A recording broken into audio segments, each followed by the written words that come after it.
Hello बेटा। तो last video में बेटा हम लोग क्या पढ़ रहे थे, solubility of a gas in liquid. Gas को लिक्विड में कैसे बोलेंगे वो हमने पढ़ा था। और हमने उसमें क्या किया था बेटा कि एक बहुत इंपॉर्टेंट लॉ जिसको हम लोग क्या बोलते हैं, हेनरी लॉ, उसको स्टडी किया था कि जो mass of a gas dissolve होगा किसी भी पर्टिकुलर गैस लिक्विड के अंदर, वो mass of the gas directly proportional होता pressure of the gas applied on the gas. फिर उसी को हमने डिफाइन किया कि जो सोल्यूबिलिटी है किसी भी गैस की किसी पर्टिकुलर लिक्विड के अंदर, वो सोल्यूबिलिटी क्या है, डायरेक्टली प्रोपोर्शनल होती है pressure applied on the gas. फिर हमने कहा था कि हम लोग जो सोल्यूबिलिटी है उसको मोल फ्रैक्शंस की टर्म में भी पढ़ सकते हैं। तो हमने इसी बात को कहा था कि जो मोल फ्रैक्शंस है किसी भी गैस के बेटा, वो डायरेक्टली प्रोपोर्शनल होते हैं partial pressure applied on the gas. ये सारी स्टोरी किसके लिए थी बेटा, जब gas dissolve in the solid. अब हमें और इसी से रिलेटेड ऐसा ही एक अनदर लॉ पढ़ना बेटा, जिसको बोलेंगे जब लिक्विड इन लिक्विड आपके पास हो, mean solute and solvent both are the liquid, उसको बोलते हैं वोलेटाइल। वोलेटाइल सॉल्यूशंस अगर आपके पास है बेटा, तो उस वोलेटाइल सॉल्यूशंस में हमारे पास क्या होगा, आज हम लोग उसी स्टोरी को आगे करेंगे। लास्ट दो वीडियो में, पहली वीडियो में हमने जो सॉलिड इन लिक्विड्स बताया था आपको बेटा, उसे नेक्स्ट वीडियो में हमने जो है गैस इन लिक्विड आपको बताया, और आज हम लोग जो है पढ़ेंगे गैस लिक्विड इन लिक्विड। ठीक है, पर लिक्विड इन लिक्विड को पढ़ने से पहले जो हमें पढ़ना होता है बेटा, वो हमारे पास होता है वेपर प्रेशर्स। हालांकि वेपर प्रेशर्स क्या है, मैंने +1 में भी आपको बताया था, फिर भी मैं आपको रफली जो है जल्दी से बता देता हूँ कि क्या होता है। आपने क्या करना होता है बेटा, थर्मोस्टेट जो होता है वो लेना है। मैंने आपको बताया था कि ये कुछ इस तरह का इंस्ट्रूमेंट होता है बेटा। अब क्या करना होता है, इसको इस तरह से आप लोग जो है बंद करें, ठीक है। और इसके साथ क्या करते हैं आप, एक बैरोमीटर को जोड़ देते हैं। तो बैरोमीटर मैंने क्या बताया था, इस तरह की एक यू शेप ट्यूब आपके पास होती है, जिसमें क्या होता है बेटा, मरकरी फिल होता है। इसमें क्या होता है, मरकरी फिल होता है। अब ये ऊपर से खुला हो तो ओपन लिप हो जाता है, और नीचे ऊपर से बंद हो तो क्लोज लिप हो जाता है। ये बात मैंने आपको बताई थी, बात क्लियर है। ये क्या है, थर्मोस्टेट। इसके अंदर यहाँ पे कोई भी लिक्विड आपके पास क्या है, फिल है बेटा।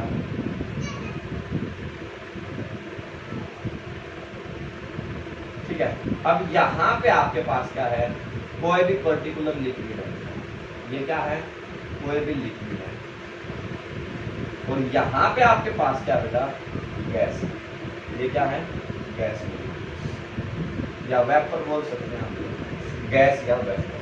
और जो ये लिप आपके पास है बेटा, इसमें क्या है, शुरुआत में दोनों लेवल्स पे जो है इक्वल अमाउंट में मर्करी फिल। इस तरह से आपके पास क्या बेटा, इसके अंदर मर्करी फिल किया हुआ।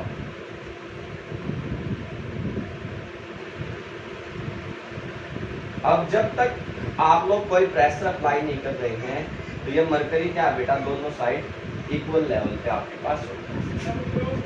अब आपके पास क्या होगा, क्या आप लोगों ने अप्लाई क्या करना है बेटा, क्या सीखना है, इस बात को समझिए।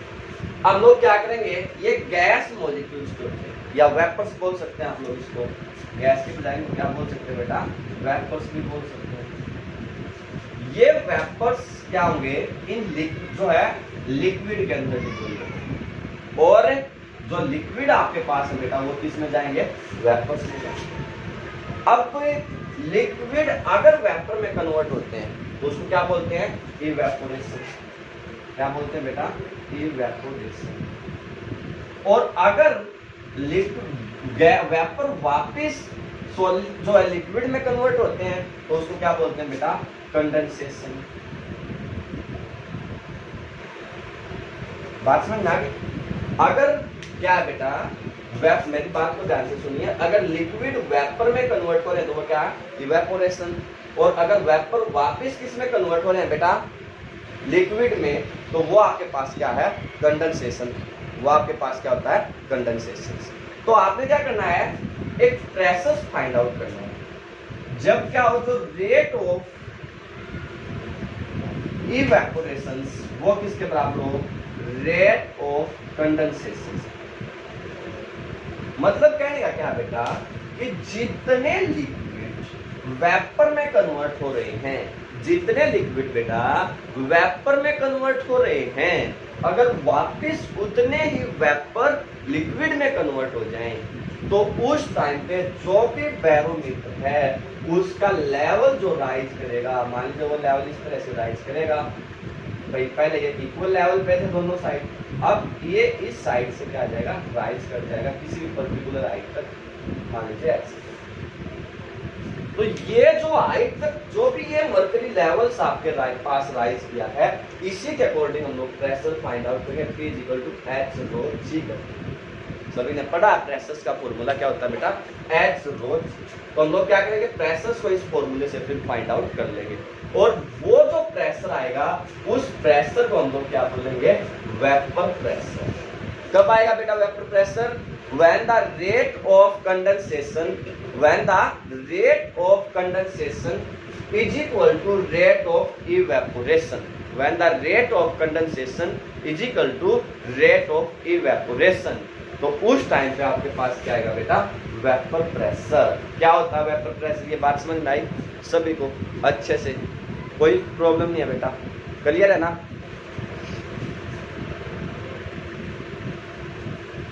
तो इसके बाद अगर नेक्स्ट हम लोग बात करेंगे तो नेक्स्ट हमारे पास क्या है, सॉल्यूशन, जो मैंने अभी कहा था आपको कि solution of liquid in liquid, क्या करना बेटा, जो है solution of liquid in liquid find out, means वो लिक्विड इन लिक्विड का मतलब क्या, वो किसमें फाइंड आउट होगा, वेपर प्रेशर की टर्म में। वो किसकी टर्म में फाइंड आउट होगा बेटा, वेपर प्रेशर की टर्म में। तो आप लोग कहेंगे वेपर प्रेशर ऑफ जो है liquid liquid solution, liquid liquid solution.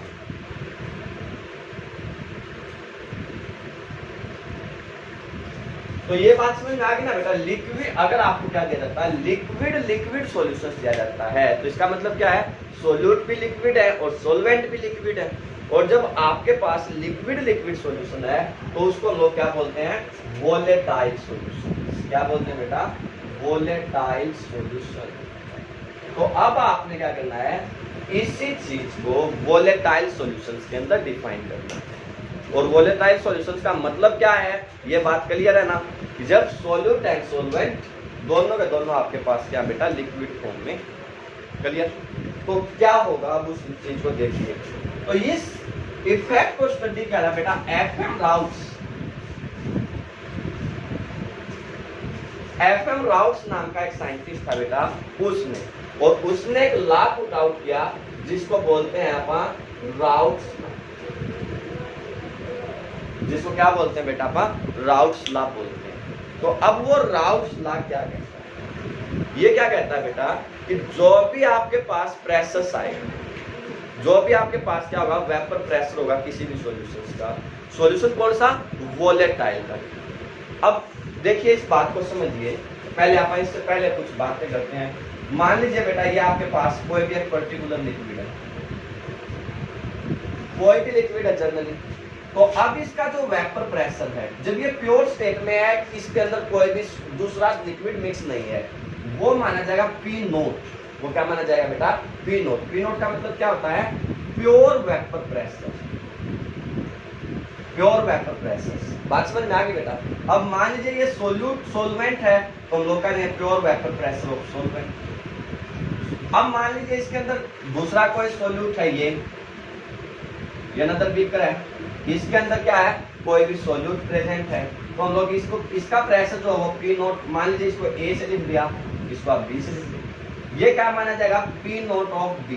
इसका मतलब क्या बेटा, प्योर वेपर प्रेशर ऑफ जो है सोल्यूट। बात समझ में आ गई बेटा। और अब हमने क्या किया, इन दोनों को मिक्स कर दिया, मीन्स सोल्यूट और सोलवेंट को मिक्स कर दिया बेटा, तो हमारे पास क्या प्रिपेयर हो गया, सॉल्यूशन। ये हमारे पास क्या है बेटा, सॉल्यूशन।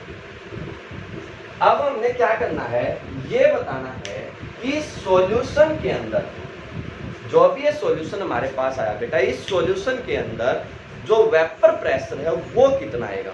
सॉल्यूट का वेपर प्रेशर कितना आएगा, सॉल्वेंट का वेपर प्रेशर कितना आएगा, हमें उसको कैलकुलेट करना है। बात समझ में आई। स्टोरी क्या है, राउस लॉ को पढ़ने से पहले वो बात समझ में आ गई।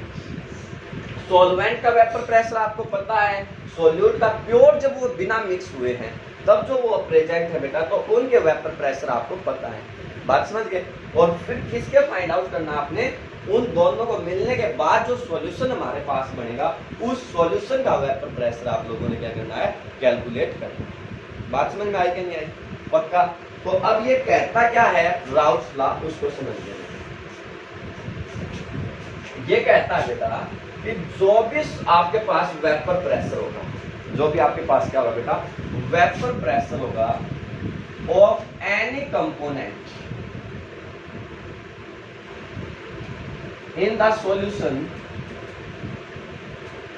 जो भी वेपर प्रेशर होगा of any component, any component means क्या है, सॉल्यूट या सॉल्वेंट, इसमें सॉल्यूशन के अंदर बेटा वो क्या होगा, इज द प्रोडक्ट, वो क्या होता है बेटा, प्रोडक्ट होता है आपके पास में ऑफ द मोल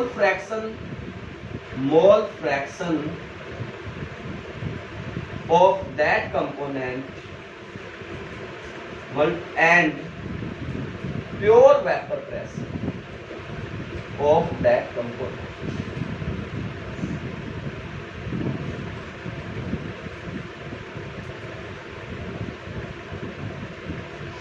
बात समझ में आई बेटा, क्या है, बात को समझिए ध्यानपूर्वक। जो वेपर प्रेशर है किसी भी कंपोनेंट का, जो क्या बेटा वेपर प्रेशर है किसी भी कंपोनेंट का, चाहे वो सॉल्यूट है चाहे सॉल्वेंट है, वो किसके बराबर है, उस कंपोनेंट का मोल फ्रैक्शंस मल्टीप्लाई बाय में pure vapour pressure of that component. बात समझ में आ गई।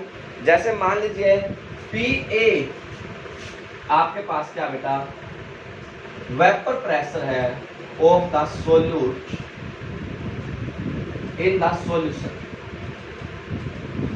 and PB वो क्या बेटा, वेपर प्रेशर है of the solvent in the solution। तो मुझे बताइए जो PA है वो PA किसके बराबर होगा बेटा, आप लोग लिखेंगे XA into P naught of P। क्या लिखेंगे बेटा, XA into P naught of A। P naught of A क्या हो गया, pure vapour pressure of solute, and XA आपके पास क्या हो गया बेटा, mole fraction of solute, mole fraction of solute. ये ध्यान रखेंगे बेटा, अगर यहाँ पे मैंने सॉल्यूट लिखा है तो ये सॉल्यूट का लिखना है। मान लीजिए मैंने पहले A को सॉल्वेंट मान लिया तो सॉल्वेंट लिख देते, अब मैंने A को सॉल्यूट मानना तो सॉल्यूट लिख देना। ये मत सोचना कि पहले A को सॉल्यूट बोल रहे थे अब A को सॉल्वेंट बोल रहे हैं, या पहले सॉल्वेंट बोल रहे थे अब सॉल्यूट बना रहे हैं, वो अपनी मर्जी है बेटा, आप उसको कुछ भी मान सकते हैं। बात समझ में आ गई। और PB क्या है बेटा, vapour pressure of solvent in the solution, तो वो किसके बराबर होगा बेटा, XB into P naught of B। वो किसके बराबर आएगा बेटा, XB into P naught of B। XB क्या बेटा, मोल फ्रैक्शन ऑफ सॉल्वेंट। बात समझ में आ गई बेटा, पक्का। तो अगर आपसे कहा जाए कि जो टोटल प्रेशर है वो P है, तो वो किसके बराबर होगा बेटा, PA प्लस PB। जो टोटल प्रेशर है बेटा वो किसके बराबर आएगा, PA प्लस PB। और PA की वैल्यू क्या है बेटा, XA into P naught of A plus XB into P naught of B। ये बात समझ में आई कि नहीं आई, इसमें तो कोई संदेह नहीं होगा। अब क्या करेंगे बेटा, क्या लिखेंगे आप लोग इसको, अब देखो XA को अपने को पता क्या है बेटा कि XA प्लस XB हमेशा क्या होता है, 1 होता है। तो इसका मतलब अगर आप XA की वैल्यू फाइंड आउट करें तो वो 1 माइनस XB लिख सकते हैं। और अगर इस XA के स्थान पे 1 माइनस XB लिख दें बेटा, तो टोटल प्रेशर किसके बराबर है, P equal to 1 minus XB into P naught of A plus XB into P naught of. ये बात समझ में आई बेटा। We can also write P equal to P naught of A minus XB into P naught of A plus XB into P naught of. और अगर यहां से आप बेटा एक्स बी कॉमन ले लें तो we can write p naught of A plus x b अगर आपने कॉमन लिया तो p naught of B minus P naught of. This is the total pressure. हम लोग इस टर्म में भी निकाल सकते हैं टोटल प्रेशर्स को। इस टर्म में जो पार्शियल प्रेशर्स निकालना है किसी भी कंपोनेंट का वो ऐसे निकाल सकते हैं, या दोनों का ऐड अगर हम लोग कर देंगे, दोनों को डायरेक्टली जोड़ देंगे तो हमारे पास क्या जाएगा बेटा, जो टोटल प्रेशर्स है वो टोटल प्रेशर्स आ जाएगा। बात समझ में आई बेटा? आसान सा काम है ना, कोई खास मुश्किल काम तो नहीं है। पक्का क्लियर है? अब देखिए बेटा, अगर किसी सिचुएशन में ऐसा हो जाए कि प्योर एक्स ए जो है वो 1 हो जाए तो इन दैट केस आपको पता है एक्स बी 0 हो जाएगा। और अगर एक्स बी 0 हो गया तो ये कंपोनेंट अगर 0 हो गया बेटा तो इसका मतलब इसका खेल खत्म। ये बात समझ रहे ना? और अगर उसका खेल खत्म तो प्रेशर किसके बराबर आ गया बेटा, पी नॉट ऑफ ए, या पार्शियल प्रेशर ऑफ जो है pure vapour pressure of the component of A. और अगर किसी केस में बेटा एक्स बी 1 हो जाए तो फिर एक्स ए 0, और एक्स बी 1 होने का मतलब क्या बेटा, अगर इसको 1 पुट करें आप देखा जाए P naught of A plus P naught of B minus P naught of A, इससे कैंसिल हो गया तो दैट्स इक्वल टू पी। तो जो टोटल प्रेशर है बेटा वो क्या जाएगा, p naught of means pure pressure जो है vapour pressure of the so जो भी आपके पास कंपोनेंट था बी उसका प्योर वेपर प्रेशर क्या आ जाएगा, टोटल प्रेशर आ जाएगा when x a is equal to 0 हो जाए और एक्स बी क्या हो जाए 1 हो जाए, या एक्स ए 1 एक्स बी 0 तो प्रेशर किसके बराबर आ जाएगा, p is equal to p naught of p. बात समझ में आई बेटा? इसी राउट्स लॉ को हम लोग इस तरह से ग्राफिकली अगर हमें इसको रिप्रेजेंट करना है तो कैसे रिप्रेजेंट करेंगे बेटा, उसको भी समझ लीजिए आप लोग। अगर आपने इसी राउट्स लॉ को ग्राफिकली रिप्रेजेंट करना है तो वो कैसे रिप्रेजेंट किया जाएगा, देखिए आप लोग एक ग्राफ ड्रा कीजिए। सपोज कर लीजिए आपके पास क्या है, ये मोल फ्रैक्शन को रिप्रेजेंट करता है। यहाँ पे एक्स ए 1 है तो एक्स बी 0 होगा, और यहाँ पे बेटा एक्स बी 1 है तो इन दैट केस एक्स ए क्या हो जाएगा, 0 हो जाएगा। अब एक्स ए अगर अभी हमने कंडीशंस बनाई थी बेटा कि अगर एक्स ए हमारे पास 1 है तो प्रेशर किसके बराबर है, पी नॉट ऑफ ए के बराबर है। मींस टोटल प्रेशर कितना आएगा, इसका मैक्सिमम आएगा। और एक्स बी अगर एक्स ए अगर 1 है तो in that case x b आपके पास क्या है बेटा, 0 होगा। और 0 होने का मतलब क्या, प्रेशर ये। तो इसका मतलब 1 से अगर आप लोग गए तो ये ग्राफ कुछ इस तरह से, ये बात समझ रहे हैं? और बेटा अगर एक्स बी 1 है तो उस एक्स बी 1 की कंडीशंस हमने अभी बनाई थी कि एक्स बी 1 है तो पी किसके बराबर होगा, पी नॉट ऑफ बी के बराबर होगा। सपोज कर लीजिए ये आपके पास पी नॉट बी है, ये क्या बेटा, पी नॉट बी है, ये क्या था, पी नॉट ऑफ ए था। अब पी ये कब है, जब एक्स ए आपके पास उसके क्रॉसपोंडिंग क्या है बेटा, 0 है। जब एक्स ए उसके क्रॉसपोंडिंग 0 है तभी तो एक्स बी 1 है ना। तो फिर अगर एक्स ए की वैल्यू घटेगी, एक्स बी की वैल्यू घटेगी तो आपको पता है एक्स बी 0 भी यहाँ पे हो जाएगा, 1 से 0 तक जाएगा। ये बात समझ रहे हैं?